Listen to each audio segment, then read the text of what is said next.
Okay, excuse me. I'll just, yeah, that makes sense. Sorry, excuse me. Sorry. No, you're okay. You know what? Okay, yeah. All right, okay.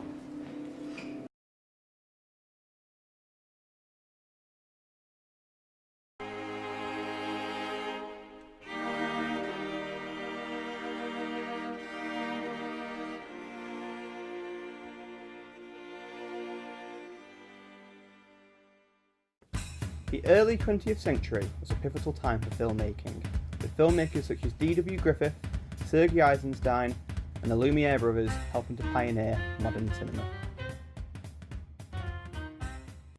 One filmmaker well known for their influence on the industry was French filmmaker Georges Méliès. Who was Georges Méliès? Well, he was a theatre magician at the end of the 19th century, and decided that he wanted to develop the craft much more, so he bought himself his own theatre. And I think at the end of the 19th century, I think he knew the Lumiere brothers. There's some kind of tenuous connection between them.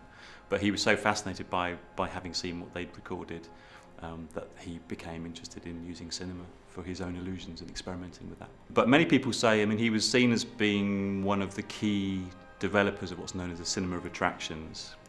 Academics like Tom Gunning have talked about early cinema. This idea that cinema is a spectacle, and I think the fact that he was one of the first to develop narrative, or to try and tell stories, given that the Lumiere brothers sort of had short 1 minute, 1.5 minute, what they called actualités, so kind of documentaries, that were just filming real life. And what Méliès always did as a kind of performer and a theatre man was he wanted to tell stories.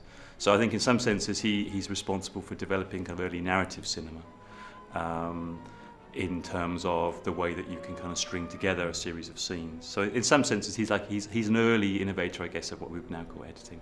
Yes, and Méliès appears in the film.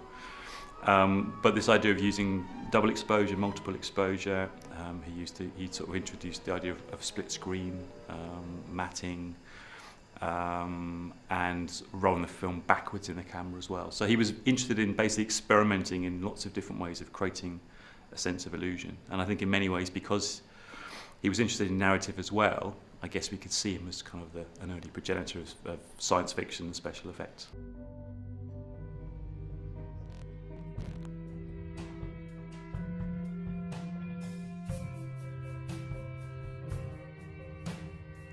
Méliès would unfortunately become largely forgotten by 1925, fading into obscurity before being granted a Legion of Honor medal in 1931 for his military service. Méliès would eventually pass away from cancer on the 21st of January 1938, leaving behind a vast cinematic history that would be felt throughout the years.